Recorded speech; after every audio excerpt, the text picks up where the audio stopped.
called me a burden the day I turned 25. Not a happy birthday, not even a nod across the breakfast table. Just those words, flat and cold, like she'd been holding them in her mouth for years, and finally got tired of the wait. You were never supposed to happen, my aunt said. And honestly, the sooner you figure that out, the better off we'll all be. I was standing in the kitchen of the house my father built, the house that was supposed to be mine. Let me back up. My father died when I was 16. Brain aneurysm. No warning, no goodbye, just a Tuesday morning phone call that split my life into before and after. He was 44 years old, and he loved bad puns and strong coffee and me more than anything on earth. I know that because he told me, but I also know it because of what he left behind. His will was specific. A financial advisor named Mr. Calloway had helped him draft it 2 years before he died, almost like some part of him knew. The house, the investment accounts, the life insurance payout, all of it held in a trust until I turned 25. In the meantime, my aunt, his younger sister, was named trustee. She would manage everything, make sure the bills were paid, make sure I was taken care of. That was the plan. My aunt was different back then. Or maybe she was always exactly who she turned out to be, and I was just too young and too grief-broken to see it. She moved into the house within a month of the funeral, said it made more sense than paying rent somewhere else, said it would be easier to manage the property that way, said a lot of things that made a certain kind of sense if you didn't look too closely. I didn't look closely. I was 16, and I had just lost my father, and she was the only family I had left. My mother had been out of the picture since I was 3. I don't have a single memory of her that isn't secondhand. A photo my father kept in a drawer, a few sentences he offered carefully over the years when I asked. She left. That was the whole story, as far as I understood it. My father raised me alone, and then he was gone, and then it was just me and my aunt in the house he built. She enrolled me in the same school, kept my same routines, came to my graduation. For a while it felt like grief was the only thing wrong. I left for college at 18, state school, 2 hours away, partial scholarship. My aunt said the trust would cover the rest, and it did, at least for the first 2 years. Junior year, the payments started coming late. Senior year, the payments started coming late. Senior year, they stopped altogether. I took out loans. I told myself there was some kind of administrative delay, some paperwork issue, something that would get sorted out when I graduated and came home and finally got to sit down with Mr. Calloway and understand what my father had actually left me. I graduated on a Saturday in May. My aunt didn't come. She said she had a prior commitment. I sat in the folding chair with my name on a card and watched other people's families hold up signs, and I told myself it was fine. It wasn't fine, but I didn't know yet how not fine it actually was. I moved back into the house that summer. My old room was exactly the same, which should have been comforting, and instead felt like a museum exhibit. My aunt had a boyfriend by then. She'd mentioned him in passing a few times, but I'd never met him. His name was Roland. He had one of those handshakes that's too firm and eyes that move around a room like they're appraising everything in it. I didn't like him. I tried to be fair about that. I told myself I was projecting, that I was looking for something to be wrong because something had always felt slightly off and I couldn't name it yet. The naming came 3 weeks later. I was looking for a pen in the kitchen junk drawer, the same drawer that had held pens and rubber bands and take-out menus since before I could remember, and underneath a folded grocery list, I found a bank statement. Not mine. The trust account. I almost put it back. Then I looked at the balance. I won't tell you the exact number, but I'll tell you this. My father's estate had been valued at just over $800,000 when he died. Between the house, the accounts, the life insurance, $800,000, sitting in trust for 9 years while I was in high school and college, theoretically growing, theoretically waiting for me. The statement in my hand showed a balance of $41,000. I stood in the kitchen for a long time, long enough that the refrigerator cycled on and off twice, long enough that the light through the window moved. Then I put the statement back exactly where I found it and went upstairs and sat on the edge of my bed and tried to think. The first thing I felt was that I must have misunderstood something. Maybe there were expenses I didn't know about. Maybe there were taxes, fees, some category of legitimate cost that could account for the difference. I was 22 years old and I didn't know much about estate law. Maybe this was normal? But even as I thought it, I knew it wasn't. $759,000 doesn't disappear into fees. I started being careful. That's the only way I know how to describe the shift that happened in me that afternoon. I became careful. I stopped asking questions out loud. I stopped reacting visibly to things that bothered me. I smiled at Roland's bad jokes at dinner. I helped my aunt with groceries. I acted like the same person I'd been a month ago, and quietly, slowly, I started paying attention. I noticed that my aunt got a new car in August. I noticed that Roland seemed to work in investments, but kept unusual hours and never mentioned clients by name. I noticed that my aunt made a phone call one night from the back porch, and even though I couldn't hear the words, I could hear the tone, hushed and fast and nothing like how she usually talked. I noticed that the one time I asked, casually, about scheduling a meeting with Mr. Calloway, my aunt smiled and said he'd retired and there was a new firm handling everything and she'd set something up soon. She never set anything up. By October, I had a plan. I want to be clear about something. I am not a person who plots. I am not strategic by nature. I'm the kind of person who cries at commercials and apologizes when someone bumps into me. But there is something that happens when you understand that the person who was supposed to protect you has been slowly, methodically taking everything your father left you. And that understanding is very quiet and very cold, and it doesn't feel like anger at first. It feels like clarity. I went to the county courthouse on a Wednesday morning and requested the probate file for my father's estate. This is public record. Anyone can do it. I didn't know that until I looked it up at 2 in the morning on my laptop, with the sound off, but it's true. I paid a small fee and they printed me 47 pages. I sat in my car in the parking garage and read every word. There were distributions that didn't match any expense I could account for. There were transfers to an LLC I'd never heard of. There were signatures that were supposed to be mine, required co-signatures on certain documents once I turned 18, that did not look like my signature, not even close. I photographed every page on my phone. Then I went home and I made dinner and I told my aunt it smelled good, and I meant none of it. The next step was harder. I needed someone with actual expertise to look at what I had, someone who could tell me whether what I was seeing was what I thought I was seeing or whether I was a 22-year-old with no legal background constructing a conspiracy out of coincidence. I didn't have money for an attorney, but I did have a professor from college, an estate planning law professor who had given me a B+ in her seminar and once told me I asked good questions. I emailed her. I told her I had a situation involving my father's estate and I was worried something wasn't right, and I asked if she could point me toward resources or refer me to someone. She called me the next day. She looked at the photos I sent her. She was quiet for a long time. Then she said, "I want you to call someone I know. Her name is Adele Torres. She takes cases like this." I didn't ask what cases like this meant. I think part of me already knew. Adele Torres was a probate litigation attorney in her mid-50s who had the kind of voice that makes you feel like whatever you're facing has been faced before and survived. She took one look at what I had and asked for 2 weeks to do her own research before we talked strategy. 2 weeks later, she called me and used a word I had been carefully not letting myself think. Fraud.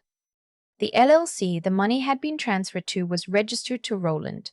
The signatures on the co-signature documents, the ones that were supposed to be mine, had been forged, likely by someone with access to my old documents, old school records, old birthday cards. The transfers had started 4 months after I left for college, when I was too far away and too overwhelmed to notice, and they had continued steadily for 4 years. Over $600,000. Gone. My aunt had not done this alone. Roland had helped structure it.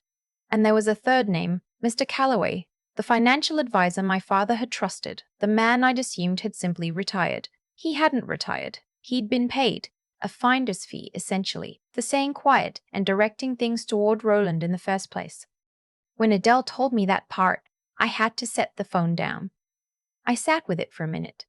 My father had trusted this man, had sat across from him and talked about what would happen to me if something happened to him.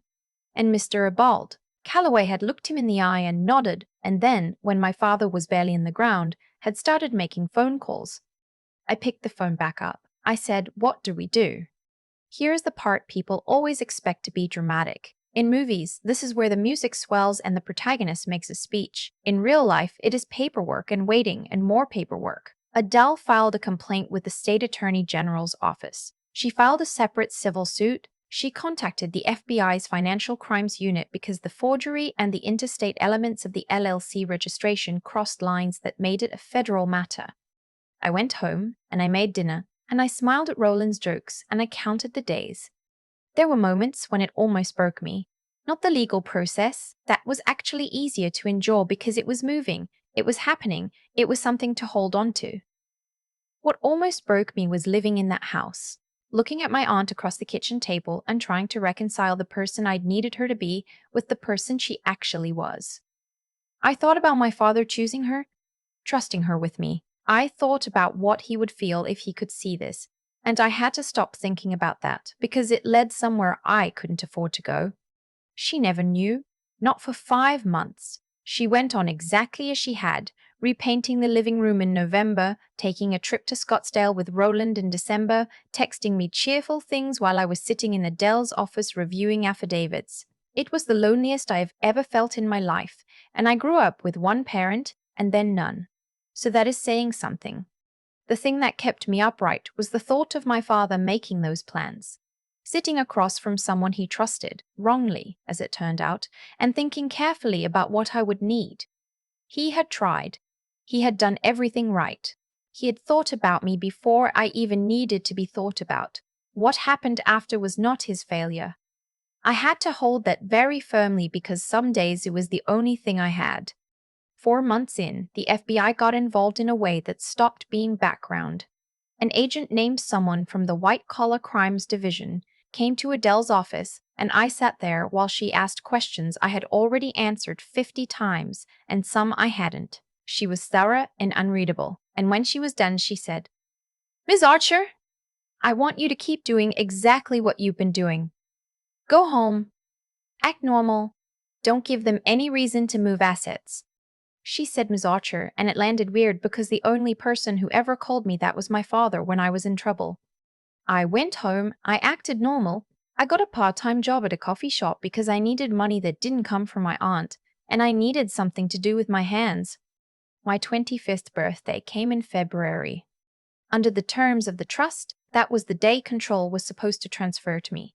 That was the day I was supposed to walk into a bank and shake a hand and sign some forms and officially become the person my father had left everything to. Instead, I spent my birthday morning at a federal building downtown. I won't tell you every detail of what happened next, because honestly, some of it is still being litigated, and some of it I've signed agreements about. What I will tell you is that it happened fast, once it happened. My aunt and Roland were taken into custody on a Wednesday. Mr. Calloway, who was 73 years old and retired in Florida, was arrested the same morning. I found out by text from Adele. Just, "It's done. Call me when you can." I was at the coffee shop. I was in the middle of making a latte for a woman who was on the phone and not looking at me. I finished the latte. I put it on the counter. I clocked out 20 minutes early and told my manager it was a family emergency, and I drove to a park I used to go to as a kid, and I sat in my car until I stopped shaking. It took a while. My aunt called me from county lockup 3 days later. It was the first time we'd spoken since the arrest. I hadn't known what to say, and there are only so many versions of nothing you can offer someone before the silence becomes its own statement. She got through the part about lawyers and misunderstandings, and things being more complicated than they looked, and then she stopped pretending and said, "I want you to know that I never hated you." I believed her. I thought that was somehow worse. "That's something," I said. She waited like she expected more from me. I didn't have more. "I hope things work out for you," I said, and I hung up. It was the last time we spoke. I don't know if it will stay that way. I don't think about it very often. Here's what I know about the money. Most of it is gone in the way money that is moved through shell companies tends to be gone. The civil suit is ongoing. There will be some recovery. Adele is optimistic, or as optimistic as a probate litigation attorney allows herself to be. But I will not get back $600,000. That math will never balance. The house is mine. That's what I know for certain. The house my father built, that he chose the floors for and put in the window seat in the upstairs hallway because he said I always like looking out windows. That house is mine. It's in my name now. I wake up in it every morning. I've replaced the furniture in the living room that my aunt picked out. I know that's a small thing to matter, and it matters to me anyway. Sometimes I think about the version of my father who sat down with Mr. Calloway and worked out every detail of what would happen to me, who thought about the age of 25 specifically, who thought she'll be ready by then. I try to be that person. I don't always manage it, but I try. The last thing I'll say is this. I spent a long time after everything happened being angry at myself for not seeing it sooner. For all the dinners I made and the jokes I smiled at and the years I spent assuming the best. There's a version of this story where I feel stupid about that. I don't anymore. I was someone who wanted to believe that the people left in my life after my father died were worth trusting. That's not a flaw. That's just what grief does. It makes you hold tighter to what's still standing. My aunt knew that. She counted on it. And she was right, for a while. But she forgot something. She forgot that my father raised me. She forgot that a man who loved bad puns and strong coffee and his daughter, more than anything on earth, does not raise a person who stays down. I have the house. I have the window seat. I have the 47 pages I photographed in a parking garage on a Wednesday morning when I was 22 years old, and finally, carefully, starting to look. That's enough. It's more than enough. It's everything. There's a moment I keep coming back to. I'm standing in a kitchen junk drawer, holding a bank statement that doesn't make sense, and the refrigerator is cycling on and off like nothing in the world is wrong. That moment, that ordinary, fluorescent-lit Tuesday afternoon moment, was the one that changed everything. Not the arrest, not the courtroom. That quiet moment when I chose to look instead of look away. I think about cause and effect a lot more than I used to. Not in a fatalistic way. Just in the way that things that happen to you eventually make sense if you trace them back far enough. My aunt didn't wake up one morning and decide to become the person she became. She made a small choice, then another one, then another. And each one made the next one easier, until $600,000 had moved through a shell company and she was repainting a living room that wasn't hers. That's how it works. Betrayal doesn't arrive all at once. It accumulates, quietly, in choices no one is watching. And so does the opposite. When I drove to the courthouse that Wednesday morning, I didn't feel brave. I felt sick and scared and about 70% sure I was overreacting. But I went anyway. I paid the filing fee anyway. I sat in my car in the parking garage and read 47 pages anyway. That's the thing nobody tells you about doing the right thing. It rarely feels righteous in the moment. It mostly just feels like doing the next uncomfortable thing because the alternative is worse. What my father gave me wasn't just a house or an account balance or a number on a trust document. He gave me a model. A man who thought carefully about what I would need before I knew I needed it, who planned for a future he wouldn't be in, who trusted in the person I would become at 25. That kind of love requires a particular kind of character. Not flashy, not loud, just steady and thorough and honest. I spent a long time grieving him. I think I spent less time understanding him. This whole experience taught me to do the second thing. There's a version of me that finds the bank statement and puts it back, who tells herself she must be misreading something, who doesn't want the conflict, who would rather keep the peace and keep the person than face what the numbers are actually saying. I understand that version of myself. I was her for a long time. But I've learned that protecting your own life sometimes requires a kind of clear-eyed stubbornness. The willingness to follow what you know to be true even when the conclusion is painful. Even when the person it implicates is someone you've eaten dinner with for years. My father raised me to be curious and careful and unwilling to be lied to. I don't think he sat down and decided to teach me those things specifically. I think he just lived that way, and I was watching. That's how character gets passed down. Not in speeches, not in lessons. But in the 10,000 small moments when someone chooses honesty over convenience and you're young enough to absorb it without knowing you're absorbing it. Roland is awaiting trial. My aunt took a plea. Mr. Calloway, at 73, is spending what was supposed to be his retirement years in a very different kind of accounting. And I have the house. I have the window seat my father put in because he knew I liked looking out windows. I don't think I'm owed a happy ending. I think I did the work and the work led somewhere good, and I'm grateful for that, and I don't intend to waste it. That's all I know how to say. That's the whole of it.